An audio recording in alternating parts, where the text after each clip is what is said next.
Cue Grandad. In 1938, engineers had their very first week's holiday with pay. And never had a holiday prior to that time. And I said to my mum and dad, well look, it's a week's holiday with pay, we ain't gonna worry.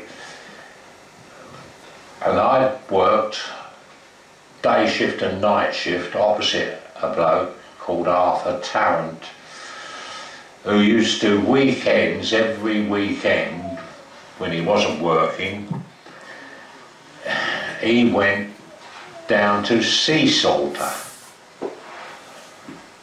And he reckoned it, you know, it was just about the bee's knees. Like he said, you can just drive onto a grass verge, he said, and then there's the sea, he said, and you can go cockling, and he said, hey, it's great. Why don't you come down there? So I thought, well, a week. I said, any digs down there? He said, oh no, he said, you have to take a tent.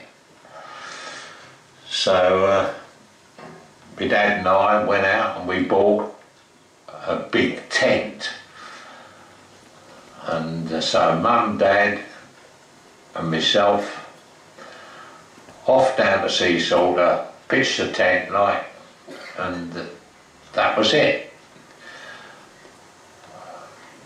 And we thought, well, this is nice, it really was, you know. All of a sudden, 4 lads arrived on push bikes, plonked their bikes down, went across the road, there was just a bungalow and a little shop. And the bungalow was owned by 2 old women. And they had a garage to the bungalow, which everybody that went to sea salter with their tents used to park their tents in their garage for 6 a week. And the lads plonked their bikes down, went across, got their tent, pitched it, right alongside us. And as the day wore on, they was there. All of a sudden my mum said to them, yeah, what are you going to do for grub? You don't look as though you've got anything, and they said, oh, mum and dad will be here shortly, one of them said. And sure enough, car pulls up, mum and dad gets out, and out of the rear came Doris.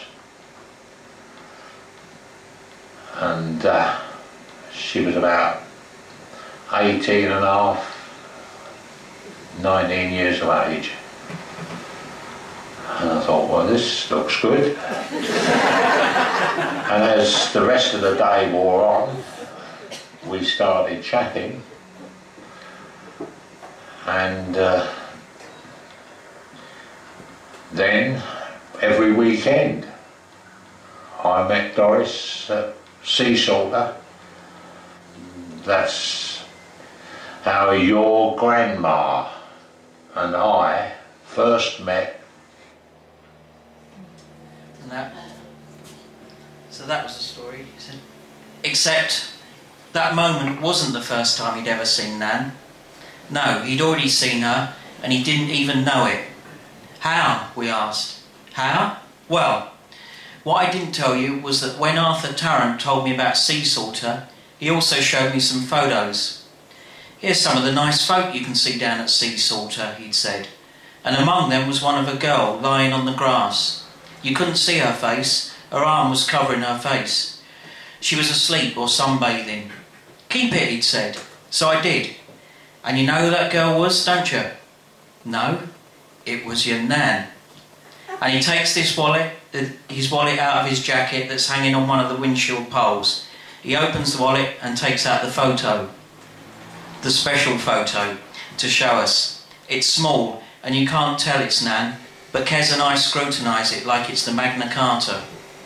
So, sea salter is now an historic site.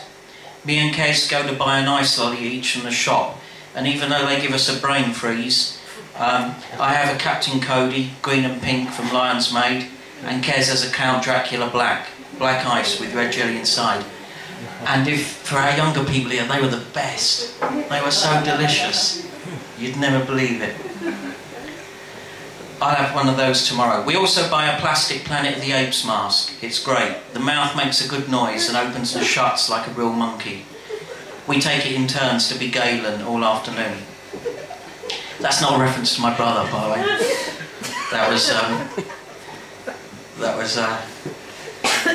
He was the name of a character in Planet of the Apes, for our younger listeners. I think about that photo, that small black and white photo of Dole Cook, aged 17, sunbathing on the grass bank at Sea Salter, lazing like a cat, her left arm bent across her face, shielding her eyes, cotton skirt hitched up above her knees, showing her legs with a pair of white sandals on her feet. She doesn't know Arthur Robinson exists. She doesn't know about any of us. We're all just nothing, just twinkles in space. Nan must have been photographed 1,000 times since, on holidays, days out, at weddings, christenings, restaurants, family gatherings, Christmases, in her best clothes, frocks, overcoats, summer dresses, cardigans and swimsuits. Her hair changes, her specs change, but there has never been a photo more special than that one. So, without that moment, that chance meeting, none of us would be here. Well, Mum, Kez, Jack, Penny and I wouldn't. Dad would, and so would Bet and Mac and Nan. But everything would be different. We wouldn't all be together and none of this would be happening. The end.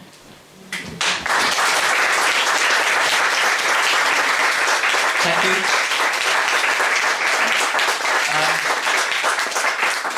I'll read one other story from the book, but first, if this works, there's a little promo film for the book, which some of you might have seen on Faceache or whatever, but some of you haven't. It's on YouTube.